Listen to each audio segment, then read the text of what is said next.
Kevin Bowen here. Don't forget to listen to The Fan now on 93.5 or 107.5 FM, and check out our latest coverage online at 1075thefan.com.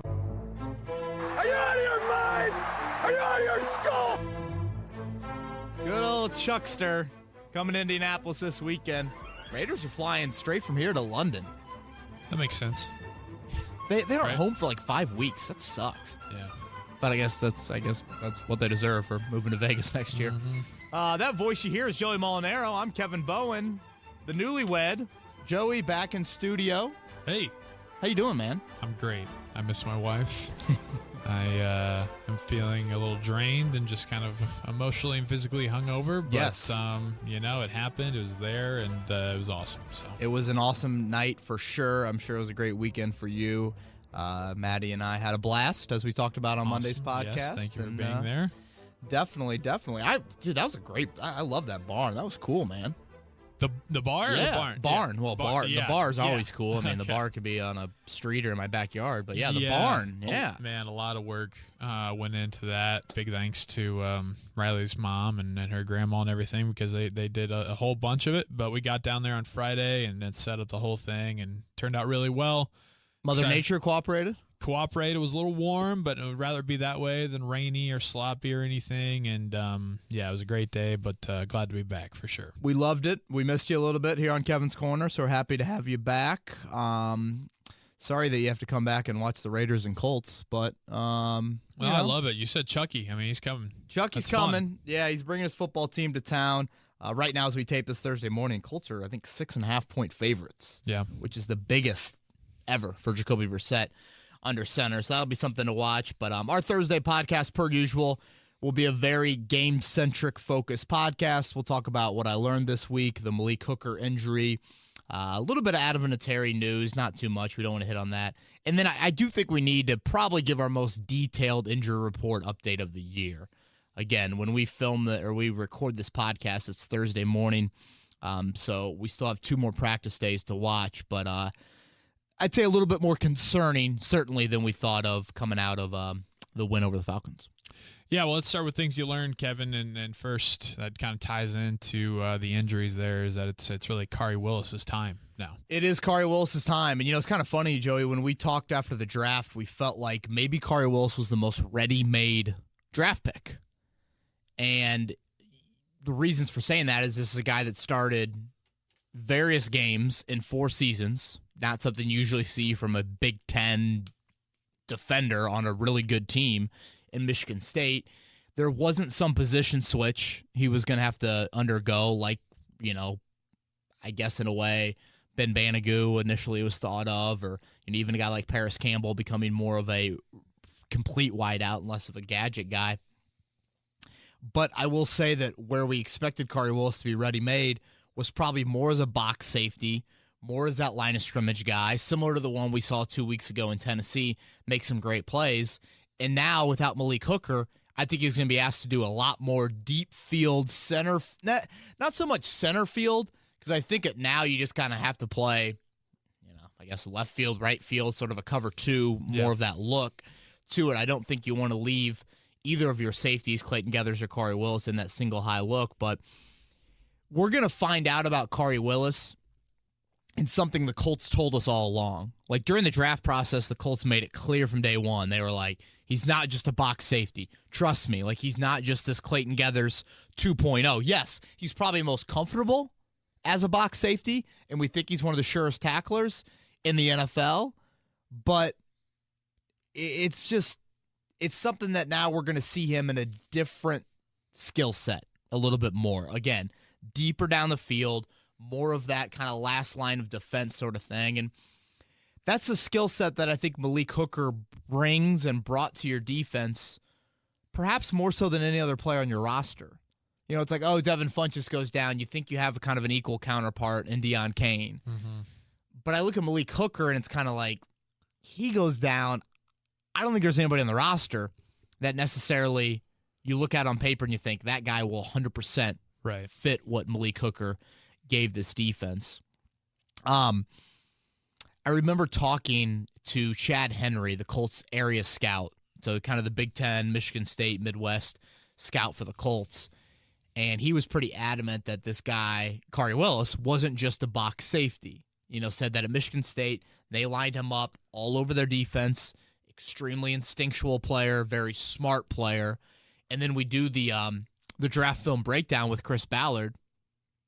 And Ballard pretty much exclusively showed us plays where Willis wasn't a box safety. To just kind of remind us, like, all right, this is why we thought he was one of the 3 or 4 best safeties in the draft. This is why we traded up 20 picks to get him. Because when you look at Kari Willis, measurables, combine testing, he's not on par with the elite level the rest of the 2019 draft picks have in those areas. He's 5'11", 213, runs, mid 4.5s. Again, not a crazy jumper or short shuttle guy, so he's a little bit different than the rest of that. I feel like his number doesn't do him any justice either. No. Being number 37? No. Yeah, it's like not that obviously all those things you just said is true, but it's like you look at him in 37, you're like, I don't know. Yeah. Are you playing JV and you're in the fourth quarter on a, blowout, a homecoming game? Yeah. 37 is not a pretty number for any position. Yeah. So it kind of goes along with all those, measurables that you just mentioned. It's something where we saw the Colts work out some safeties earlier this week. Marcus Gilchrist was probably the biggest name on that list. I had a lot of people asking about Eric Berry. Oh, wow, yeah. I think what you have to remember about Berry or even Mike Mitchell last year, they've got to want to come here, and they've got to want to be willing to do a duty for a month and a half and then go on the bench. Like, this is not Atlanta right now with Keanu O'Neal, who just tore his Achilles and is out for the rest of the year. This is Malik Hooker. You're a stopgap guy for a month and a half. So I think that played in to maybe some of those bigger name safeties that are on the open market necessarily not fall into an immediate fit here in Indianapolis. I do think it's interesting to me, Joey, that Malik Hooker now missed 9 games as a rookie with the ACL, 2 games last year, and then the playoff game against Kansas City. Yeah. Now he's looking at 4 to 6 weeks here with the torn meniscus. It's weird that he has suffered these injuries and is a bit injury prone when he doesn't have the physicality of a Geathers or a Bob Sanders. Like, you can kind of understand why Clayton Geathers always gets hurt. You can kind of understand why Bob Sanders always gets hurt. Yeah. With Hooker, it was just, I don't know if you saw the replay of the play he got hurt on. I saw the video that you put up, yeah. It's just kind of an awkward, half tackle slide in where his knee just is in a bad spot. Right. And it's been a lot of bad timing for him. Yeah, it really has. I mean, that Jacksonville play, I went back and watched the torn ACL because it's on 2 separate knees. I'm almost positive on that. I know some people have asked that. The ACL, I think, was his right knee. I think this injury was his left knee. That ACL play, Nate Hairston and I think Alan Hearns caught the ball from Bortles. And Nate Hairston and Darius Butler come to make the tackle, and they just kind of almost knock each other off the tackle.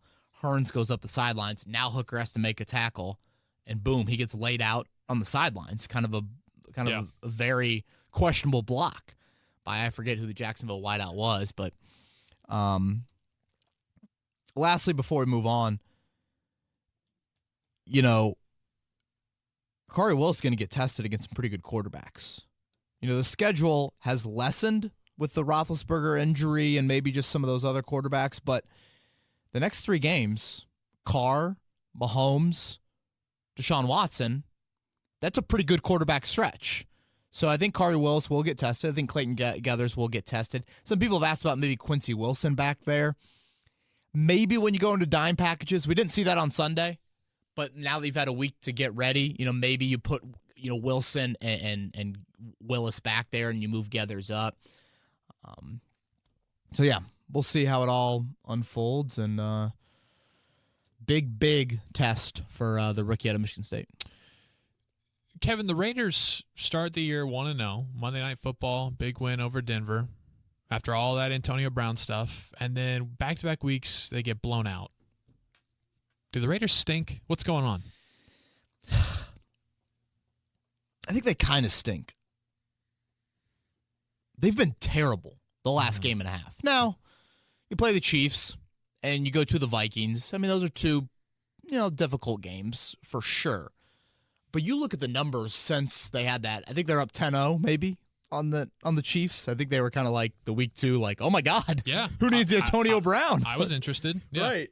And then Patrick Mahomes is like, hold my beer. Here's 28 points in the second quarter. Since that quarter, they've been outscored 62-14 in the last 6 quarters. Definite stinkage there. That's stinkage. A lot of stink. I think it's 18 of their last 18 drives. They've scored 14 points. So it's not been pretty lately for them. You're kind of waiting for Josh Jacobs to get going a little bit more. They're banged up at linebacker, which I think is something to watch going into Sunday. Because if you look at last year's meeting, which I do think there are some elements of last year's meeting you can apply to this one. No Malik Hooker in that game. Derek Carr shredded you. Carr had 17 straight completions in that game. Yep. Raiders were up going to the fourth quarter. Pretty high scoring one there. Yeah, 42-28 final. Hooker or Leonard had the tomahawk chop on Doug Martin to seal that game. But the Colts tight ends had a huge game. Mo Alley-Cox made the highlight reel of the season. Yep. Jack Doyle returned to the lineup, got in the end zone. Eric Ebron did his Victoria's Secret strut down the runway model, if you will, after scoring. Yep. So your tight ends had a big day, and you think injuries at linebacker, and you think T.Y. Hilton banged up. We'll get into that a little bit later. Hilton only had 1 catch in that game. And I think if there is a strength to this Raiders team, it is a little bit at corner. The Conley kid out of Ohio State. Carl Joseph is a safety.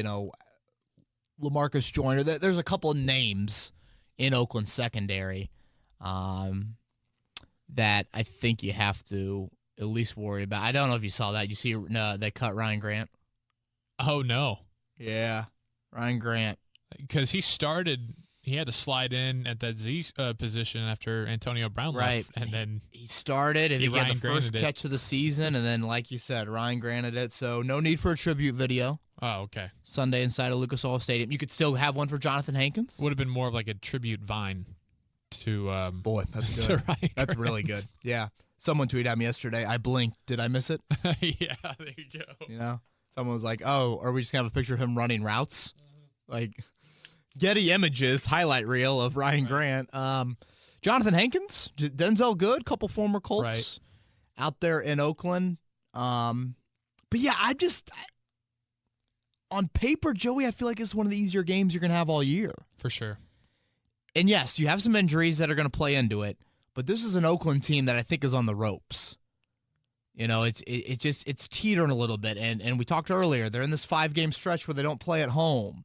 And everyone's kind of questioning what the future holds and what the hell John Gruden's doing. Just all these weird dynamics. And I think if you can kind of hit him in the mouth early, that could do a lot to making this game be a runaway, and maybe we see Brian Hoyer make his Colts debut. Playing devil's advocate here. I'm with you. I feel like the Colts are rolling, and I feel like the Raiders are reeling. This is why I like you big. And, Maddie wasn't giving me a whole lot of devil's advocate on Monday.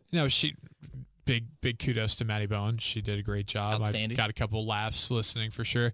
She texted me during the podcast. You'll like this. Yeah. Who was Julio?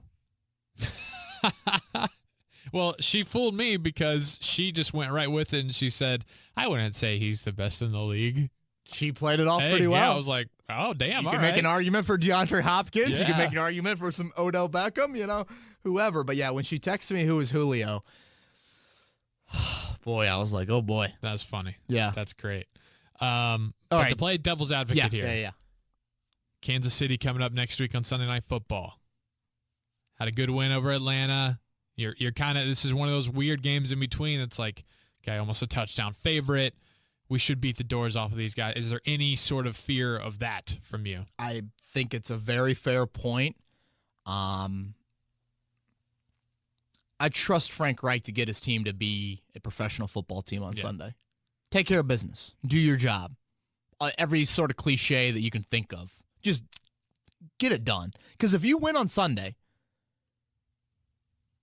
you can get blown out in Kansas City, and we will still have questions about just how this team could do in January. But you're going to come back from your bye week, a 3-2 football team. And Andrew Luck, Johnny Unitas, Jacoby Brissett, you would have signed up for 3-2. You would have signed up for 3-2. And you've gotten a road divisional win. You're 1-0 in the AFC South. Like, that is just huge. Huge for this football team to go ahead, take care of business on Sunday, no matter your personnel situation, and move on. Sure, there is a human element that you could be looking ahead, but I look at Frank Reich's football team and I think this. And I touched a little bit on this on Monday's podcast. We talk so much about him as a play caller and his schemes and his chess matches. That is obvious. But his team is also very disciplined. They've shown that in the penalty department early in the season. I'd like to think they'd be disciplined again on Sunday at Lucas Oil Stadium. Last week there without the Maniac, it was funny seeing his wife or fiance or post those Instagram stories of him in the full helmet and the jersey. Gotta love a guy who's that invested. But larger point being here, Kevin, pretty long injury list going into week 4 for the Colts. Yeah, longest of the year, what we saw after Wednesday's practice. And like I said earlier, this is a fluid situation. You know, what I say here could definitely change here in about 24 hours or 36 hours. So stay tuned to our notebooks on 1075thefan.com and my Twitter account for my thoughts on this. Darius Leonard did not practice Wednesday. If he does not practice Thursday, Joey, he's not going to play on Sunday afternoon. You know, I think that's pretty much a foregone conclusion. There's still a few steps to clear in the concussion protocol. We did see him at the complex on Tuesday.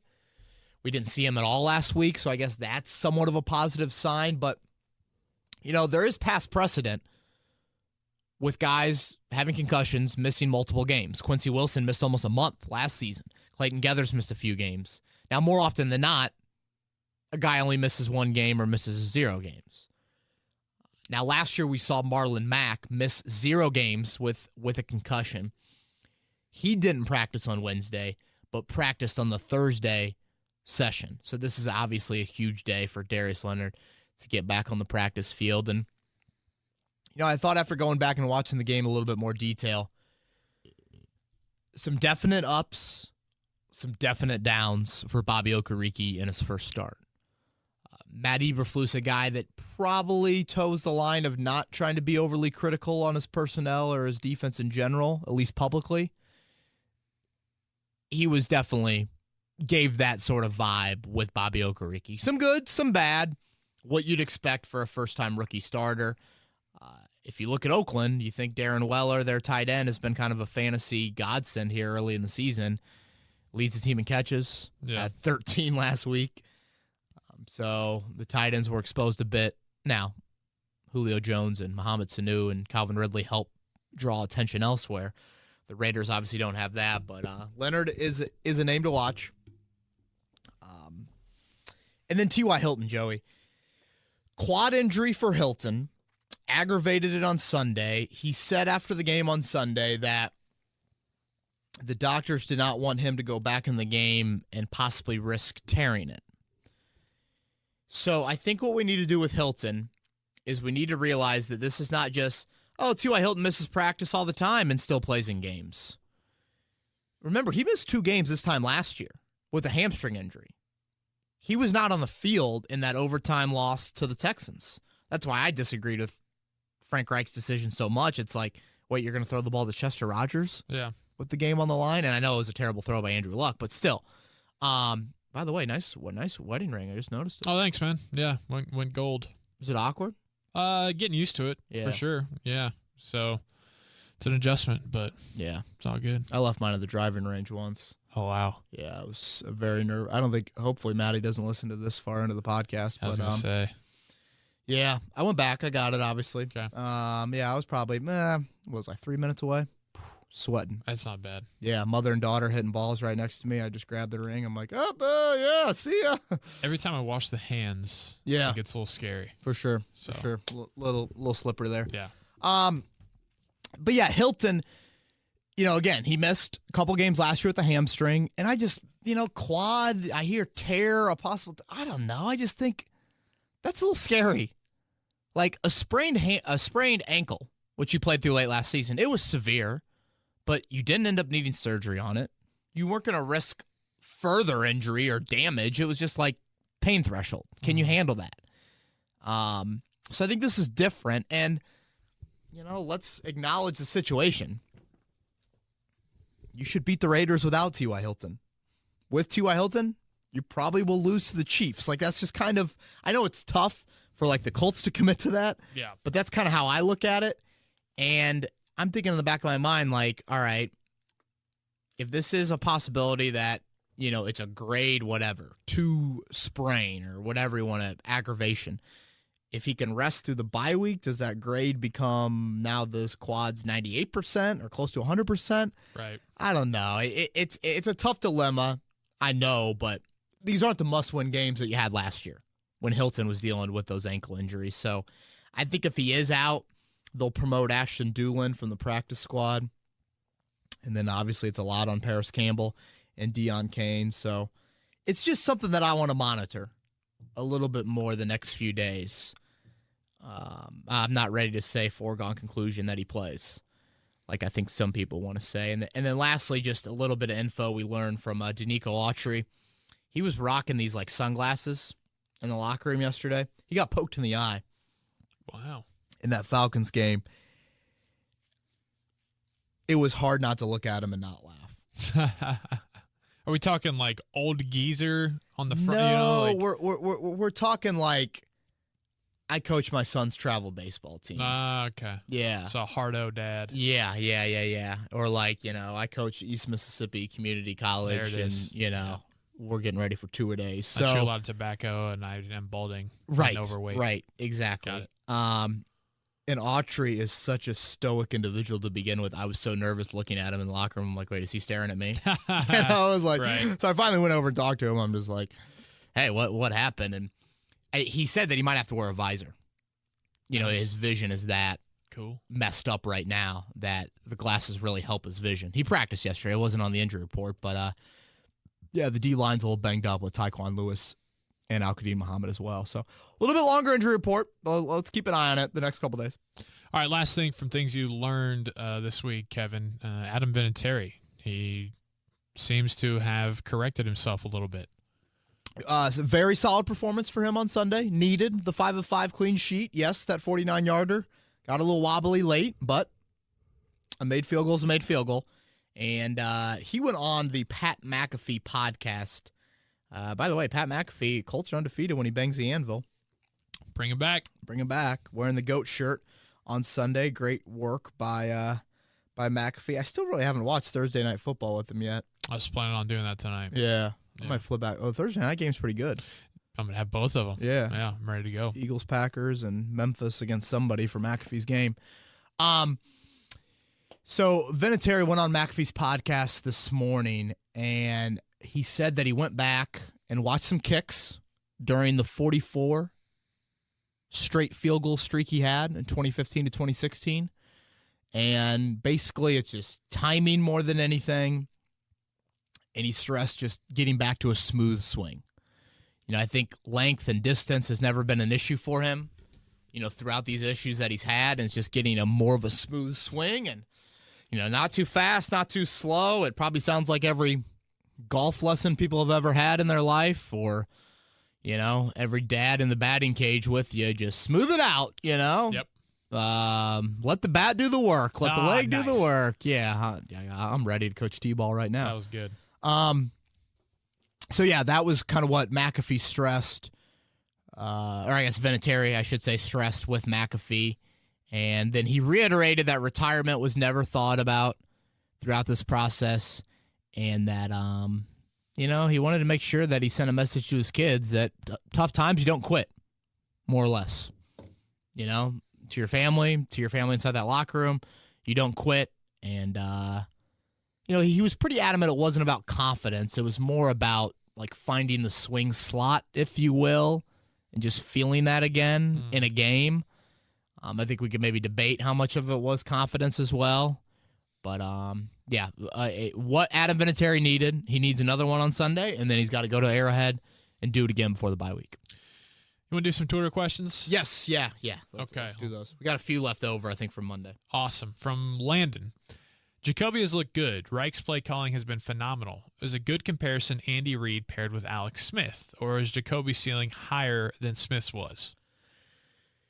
That's interesting. I think they're different players. I think Alex Smith is definitely a better athlete than Jacoby Brissett. I think he made more plays with his legs. I'd like to think Jacoby Brissett provides a little bit of a stronger arm as well. And I don't know. I feel like Alex Smith and Joe Flacco, you hear those names and they have negative connotations with them.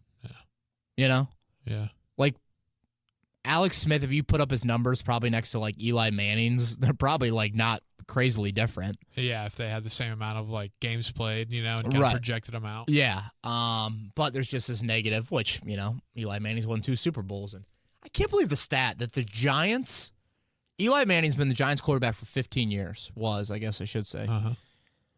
They've only made the playoffs, they've only won a playoff game in 2 of those 15 seasons.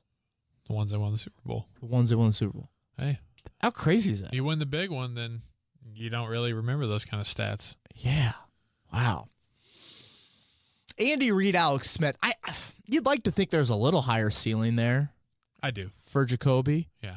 But granted, Alex Smith was the number 1 overall pick? Jacoby Brissett was taken, 3rd round. So I don't know. I really believe in Frank Reich, Joey. I do. So yeah, I don't know. That's a really good question. I don't know if I have a great answer. My gut tells me there is a higher ceiling, but I'm not sure. You mentioned Frank Reich. That leads us into Scotty's question. Is it too early to jump on the Coach Reich as a genius hype train? Did we jump on the Coach Eberflus as a genius hype train too early? Boy, I don't know if I was ever on that hype train, Joey. Yeah. Yeah, I think Frank Reich as a play caller, it is, close to genius. It gives the Colts, genius is a really, really aggressive term. Like Bill Belichick is a genius. Mm-hmm. But Frank Reich makes things look genius-like a lot. And as I posted in the article on 1075thefan.com earlier this week, he's an offensive weapon. He's a weapon. He ain't going to score you any fantasy points on Sunday, but he gives the Colts a great chance to win a football game. But yeah, I think there's more evidence there of Frank Reich than Matt Eberflus being a genius. So yeah, I am all aboard the Frank Reich terrific play caller train. This is from Hey B Love Luck. What would it take from Jacoby for you to say, wow, maybe the Colts got lucky with Andrew's retirement and Jacoby staying in Indy? A Super Bowl? 50 touchdowns? I'm not saying we were better off this way, but I do hope I can say that someday. Well, yeah, Super Bowl or 50 touchdowns, that's a lot. I don't think I need to go there. No. I think you win a playoff game or 2, you throw 43 touchdowns, 45 touchdowns. That's a lot. Jacoby Brissett's done a lot in 3 weeks to, I think I maybe said on Monday, he's starting to make me believe more into what the Colts have always believed. Ballard and Reich have always thought he's a top 20 quarterback. He's certainly played like that through 3 games. You could argue he's been better than that, Now, it's 3 games, and I want to see a bigger sample size before I'm ready to say, like, crown him, don't think about 2020 quarterbacks, like all of that stuff. It's funny, I think the Indy Star put out the, the best 3 starts to a season, or I don't know, some sort of like small sample size. Maybe it was like the best 3 starts of a career, which I guess for Jacoby Brissett, it wouldn't compare to that since he had started 17 games coming into the season. But the list is like 2 Hall of Famers, and then it's like David Carr. Insert some other David Carr-like quarterback that just flamed out after, a few games or 1 or 2 seasons. It's very feast or famine. So it's been really, really good, though, from Jacoby Brissett. I don't think he needs to be reaching Super Bowl 50 touchdowns for me to sit here and think that he deserves to be the franchise quarterback. I don't think he needs to get to that level. But I think, to me, it's almost more of consistency and repeatable performances and less these crazy peaks. Like 450-yard game and 4 touchdowns. No, like, that's awesome. Mm-hmm. But, like, it's more of just string things together. That, to me, would stand out. Well, I even think back to the Buffalo preseason game. From that game to now, I mean, after watching that first preseason game, it was like, oh, my God. I mean, think about training camp. Luck better be ready. You know, all those practices we watched during training camp. And, I mean, fans watched them, too. It's not like we were sitting there with earth-shattering, revelations, but the defense overwhelmed the offense. Yeah. And, that was with Jacoby Brissett, taking all those first-team reps in the offseason. So we've seen a lot more of Browns touchdown drive preseason, Jacoby Brissett. Yeah. Than we have first drive Browns only drive, or I guess 2 drives against Buffalo. From Colts fan in Cincy, am I the only one who's concerned about Eberflus in second-half adjustments? No, I don't think you are the only one. I don't think you should be the only one. JMV and I kind of got into a bit of a Matt Eberflus, Frank Reich heavy comparison last night when I was on air. And for those of you that missed it, I guess I'll just reiterate it here. It's shocking to me, Joey, that your offensive coach and your your offensive play caller and your defensive play caller could be more polar opposite in how they approach their units. Yeah. Frank Reich, give me all the chess pieces, watch me pick and choose, watch me dictate things week to week, watch me change up personnel and run heavy and tight end heavy and pass heavy and read option this and Zach Pascal emerges and like all of that. Like Frank Reich, he loves that. And it's why I think he's so good. And Matt Eberflus is kind of like, boys, effort. Yeah. Speed, effort, cover 2. Did I mention effort? Like that's kind of what they do. Simple, effort. It's like it's just that over and over again. It's not a whole lot of dictating. And I do think it's easier when you have the ball in your hands to dictate more offensively. But there are a whole lot of defenses in this league that they disguise things and they do things week to week that are a lot more exotic than what the Colts do. Yeah. And I think at times you watch the second halves of games, Frank Reich has the ball with 4 minutes to go in the game, and he's ready to throw with a lead. He's ready to win the game. I want to go win the game. Whereas Matt Eberflus in that defense, it's almost like, let's hold on. Exactly. Let's sit back. Yep. We're gonna hope that they make the mistake. And I don't like that thinking. And I'm sure there's a fine balance in it, and I'm not sitting here acting like I'm totally right, but that's just my opinion on it. And I especially think it shows more, Joey, when your personnel has been subtracted via injury or whatever. I think back to Pascal, for example, on Sunday. He makes the touchdown catch with Hilton in the game. Fast forward to the second half, Hilton's out of the game. So you don't have that great disguise in number 13. So what does Frank Reich do? He thinks to himself, it's 3rd and 1. The run game is great. Atlanta's going to sell out on the run. Let's use Zach Pascal again. And it works. 35-yard gain. Whereas when the personnel is missing on the Colts defense, it's almost like they get even more simple. And I'm thinking to myself, Matt Ryan is doing what right now? No pass rush, no sacks. The stat is astonishing. Football Perspective had this stat from Sunday's game. From 0 to 20 yards, Matt Ryan throwing the football. 20 yards is pretty far down the field throwing the football. Matt Ryan was 24 of 25. 24 of 25 throwing the football from 0 to 20 yards. Only incompletion was a Freeman drop. Wow. In the second half on a little dump. I mean, that is just, I just think when you're missing personnel, I think your scheme needs to be even better to try to make up for your lack of personnel. Right. That's kind of how I look at it, and I don't know. It'll probably continue to be a question for me, and it'll be tested the next 3 weeks personnel wise. You're missing some guys, and certainly, as I mentioned, some of the quarterbacks you're going to play are Pro Bowl caliber, MVP caliber, and Patrick Mahomes. and hell, maybe even Deshaun Watson. Deshaun Watson's a damn good football player. Yeah. I was going to say we're going to find out pretty quickly, like you said. I mean, yeah. In It's Kansas City. Yeesh. And it's something we saw last season when you play the better quarterbacks. And I don't know. I have a higher standard for this defense. I do. And so far, they have not lived up to it to me. From Joshua, let's say Brissett goes 38 touchdowns, 7 picks, 3,800 yards. Takes the Colts to the playoffs. Colts win the Super Bowl. Oh. Next offseason, Andrew Luck says he wants to come back. Who do you trade, Luck or Brissett? It's like it's almost like Philly in a way. I mean, Winston didn't retire, but. Right. You know, so I saw this question. Joshua sent this to me, I think, yesterday. And so when I saw it, I was in the media room, and I posted it to the media guys, colleagues.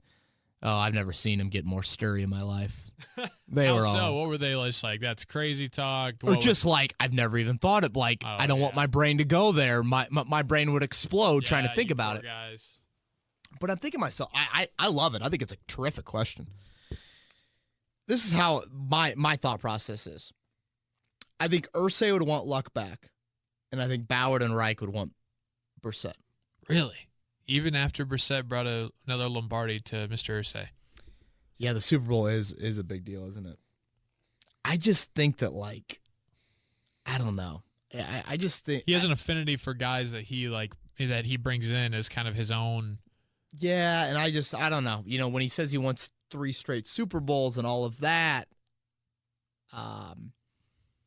you know, let's. If Brissett wins a Super Bowl, he's got to be your quarterback moving forward. Mm-hmm. I am sorry, he has to. And then you trade Andrew Luck for a king's ransom. Right. You have him under contract.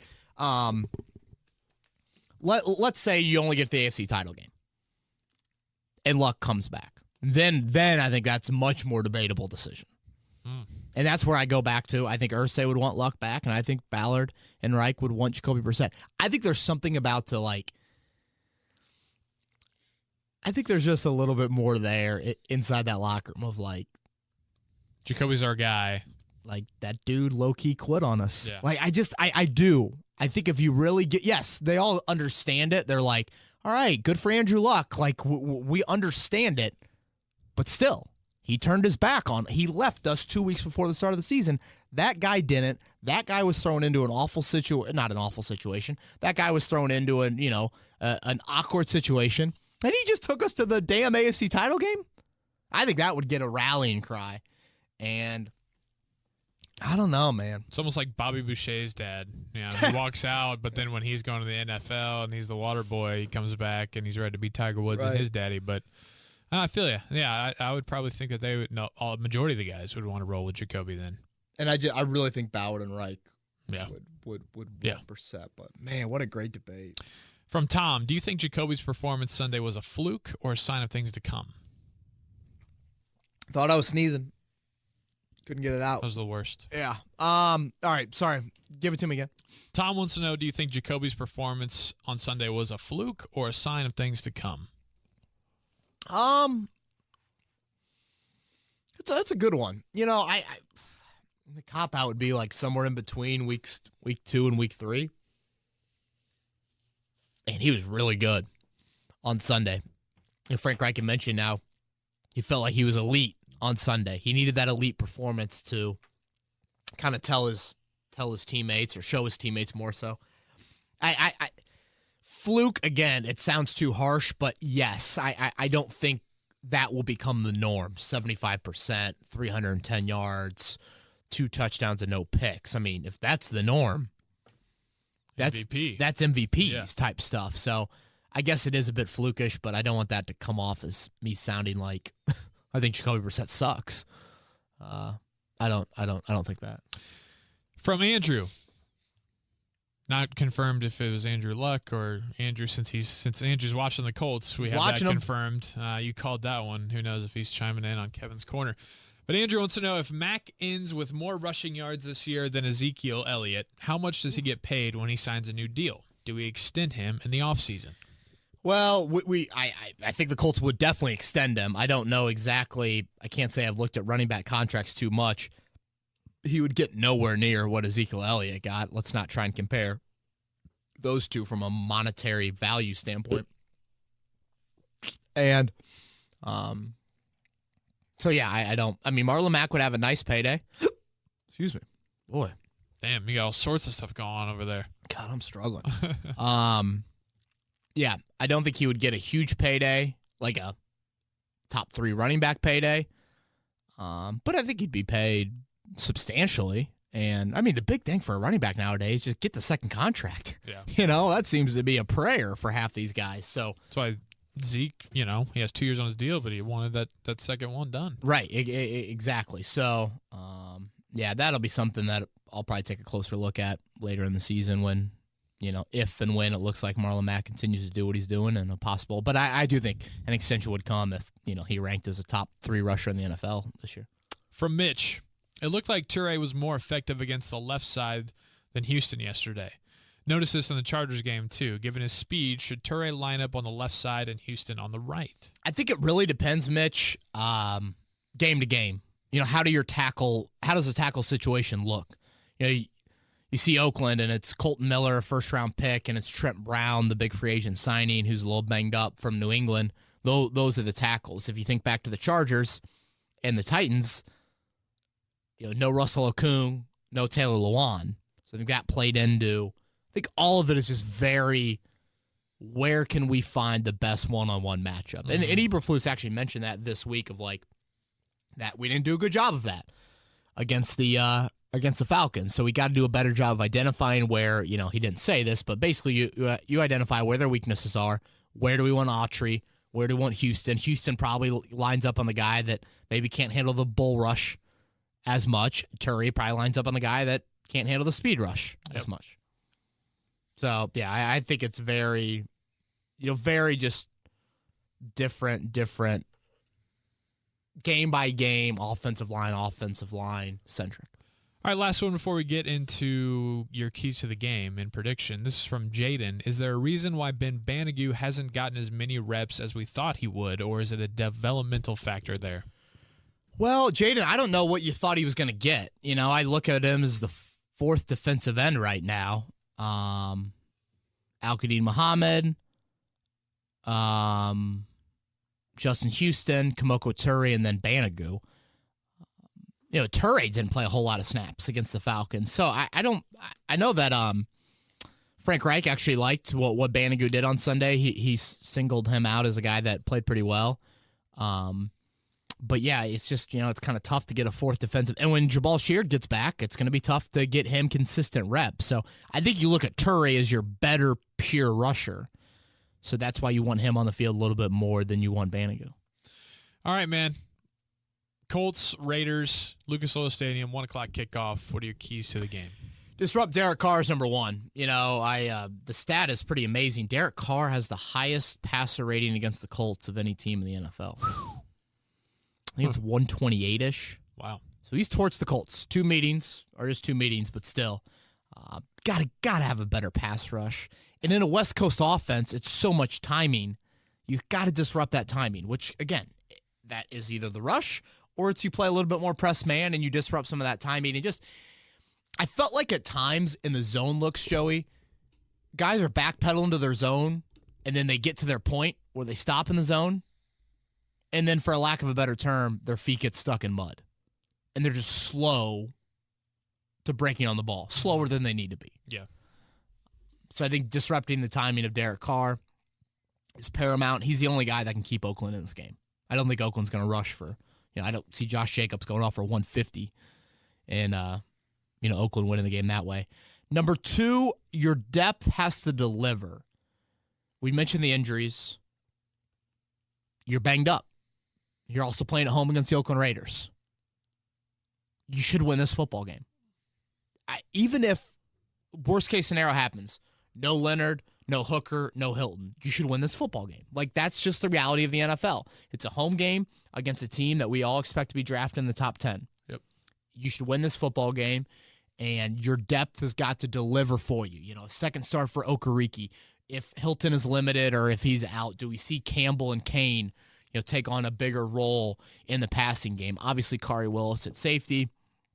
And then lastly, I think you just got to embrace being the favorite. something we talked about coming into this season.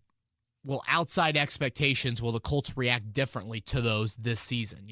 They played the underdog role so well. Well, this is one of the games where you're the definite favorite. I just think it's good to embrace those. And like I mentioned earlier, you win on Sunday, you play with a whole lot of house money next week in Arrowhead. Colts have won 7 straight at home. Yeah, they've always been.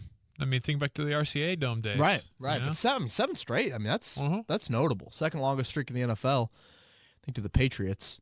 So yeah, those are my keys. Got a prediction? What are we thinking? Spread 6.5. I'm going to go above that. I think the Raiders, if you can jump on them early, I think that they will break. I go Colts 31. Raiders 20. Wow. I was going to go Colts 30, Raiders 21. Nice. There you go. Look at us. Uh-huh. Yeah. So far, 3-0 on the year. Predictions, hopefully, for my selfish sake, move to 4-0. And for Colts fans' sake, move them to 3-1 on the year. Hey, they don't come to you. They call you the number one Colts podcast in the Colts program for nothing there, man. Great point. Great point. You're proving it week in and week out. Forgot about that game day ad. Thank you for making that. Uh-huh. All right. So rest of the week, what can we expect in terms of preview and everything leading up to week 4? Yeah, definitely a lot of injury stuff. We'll hit on that on Thursday's notebook and then Friday's notebook as well. I will get into a little bit more Kari Willis today and just kind of what his role exactly will look like and why the Colts feel confident that he can line up all over the field. We'll stick next week. We'll stick to Monday, Thursday, and then the bye week we will get into maybe just one podcast during the bye week. But, 1075thefan.com for your latest, and then obviously KBowen1070 on Twitter. Cool, man. All right, everybody have a great weekend, and if you have any further questions, hit me up on Twitter. Thanks for listening, everybody. This has been Kevin Bowen. Thank you for listening to another edition of Kevin's Corner. If you haven't already, subscribe on iTunes or Stitcher for the best Colts and Pacers coverage.